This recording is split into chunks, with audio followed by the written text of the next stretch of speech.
বেয়াদব স্ত্রী চেনার 5টি উপায় রয়েছে। প্রিয় ভাই ও বোনেরা, আমাদের ভিতরে এমন কিছু মেয়ে রয়েছে, এমন কিছু স্ত্রী রয়েছে যাদেরকে শত চেষ্টা করেও আপনি লাইনে আনতে পারবেন না।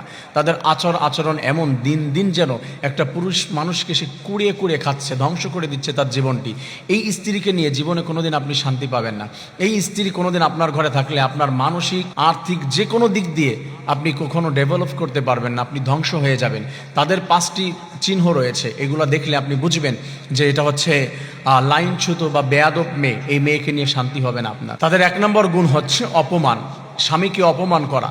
কথায় কথায় স্বামীকে অপমান করে। অনেক মেয়েরা রয়েছে নিজেদেরকে বড় মনে করে, সে মনে করে আমার হাজবেন্ড আর কি বোঝে, অথবা তার পড়াশোনা একটু বেশি, অথবা তার পরিবার একটু ভালো। সেক্ষেত্রে ভালো বলতে আর্থিক সাইডে একটু ডেভেলপ তার পরিবার, সে মনে করে যে ও আর কি, ওকে কি সম্মান দিব। এই ধরনের অনেক মেয়েরা রয়েছে, বেয়াদব মেয়ে তারা। 2 নম্বর তাদের যে গুণ রয়েছে সেটা হচ্ছে সিদ্ধান্ত গ্রহণে উপেক্ষা। অনেক মেয়েকে যদি কোনো কিছু বলা হয় যে তুমি কি তোমার বাবা বাড়ি যাবে, তুমি কি এই কাজটি করবে, এই যে সিদ্ধান্ত নিতে বলা হয় কোনো কিছুতে, সেইখানে কোনো উদাসীনতা, তার ভিতরে কার্যক্রমে কোনো বিষয়ে একনিষ্ঠতা নাই, সেখানে কাজের ভিতরে কোনো স্পিড নাই। মেয়েকে দেখা যাচ্ছে যে একটা কাজ করছে তো করছে, স্বামীর কথায় কোনো মূল্য দিচ্ছে তো দিচ্ছে না। এই ধরনের কার্যক্রম যদি দেখা যায়, এটা হচ্ছে বেয়াদব মেয়ে। মেয়েকে নিয়ে আপনার শান্তি হবে না, এই স্ত্রীকে নিয়ে আপনি কখনো শান্তি পাবেন না। 3 নম্বর যে বিষয়টি, সেটি হচ্ছে যে স্বামীর কথা অমান্য করা। মানে স্বামী যেটা করছে, অনেক মেয়েরা দেখবেন আপনি যেটা পছন্দ করে দিচ্ছেন এটাই তার অপছন্দ হয়, ঠিক আপনি যেটা পছন্দ করছেন এটা তার পছন্দ হচ্ছে না। আর এই জিনিসটাই যদি আপনি তার ভাইকে দিয়ে পছন্দ করান, দুলাভাইকে দিয়ে পছন্দ করান, অন্য কাউকে দিয়ে, সেটা তার খুব বেশি পছন্দ হবে, ভালো লাগবে। কারণ আপনার চয়েস, এটার তার কোনো ভ্যালু তার কাছে নেই। তার চয়েসটা বা তার ব্যক্তিগত যারা আছে তাদেরকে খুব সম্মান করে, তাদের চয়েসের সে মূল্য দেয়, আপনার চয়েসের মূল্য দেয় না। এরকম অনেক মেয়ে রয়েছে। এই মেয়েরা, এদেরকে ঘরে রেখে কখনো শান্তি হয় না। আল্লাহ তাআলা হেফাজত করার তৌফিক দান করেন। 4 নম্বর যে বিষয়টি রয়েছে, দায়িত্ব এড়িয়ে যাওয়া। অনেক মেয়ে রয়েছে, কোনো দায়িত্ব যদি দেওয়া হয়, তাকে কোনো কাজ দেওয়া হয়, সেটা সে সঠিকভাবে করতে চায় না, দায়িত্ব থেকে এড়িয়ে যায়। সেটা সন্তানটির দায়িত্ব হোক, অথবা তার ব্যক্তিগত কোনো দায়িত্ব হোক, কোনো মেয়ের অথবা হাজব্যান্ডের কোনো দায়িত্ব হোক, যে আমি আজকে বিকেলে আমার একটা প্রোগ্রাম আছে, আমি ওইখানে যাব, তুমি আমার ড্রেসটি একটু পরিষ্কার করে রেখো। বা আমার যা কিছু সামান রয়েছে ওইখানে যাওয়ার ক্ষেত্রে আমি যাব, যেই জুতাটি পরে যাব, যে ড্রেস পরে যাব, আনুষঙ্গিক যা কিছু আছে এইগুলো তুমি একটু রেডি রেখো। দায়িত্বহীনতা, ভিতরে দায়িত্ব নাই, দেখাচ্ছ ওই সময় ও তুমি বলেছিলে আমার মনে নাই, বা তুমি নিজে করে নিতা। এ ধরনের অনেক মেয়ে রয়েছে। এই মেয়েদেরকে নিয়ে শান্তি খুব কঠিন হয়ে যায়। প্রিয় ভাইয়েরা, মা ও বোনেরা, 5 নম্বর যে বিষয়টি রয়েছে, ব্যক্তিগত সীমা লঙ্ঘন। অনেক মেয়ে রয়েছে যে স্বামীর কথা মানে না, তার যে ব্যক্তিত্ব রয়েছে, স্বামীর ব্যক্তিত্ব, এইগুলাকে নষ্ট করে দিয়ে, ধ্বংস করে দিয়ে, সে দেখা যাচ্ছে স্বামী যেটা বলে সে কথার উল্টা চলে যায়, তার অনুমতি ছাড়া কোনো কাজ করে।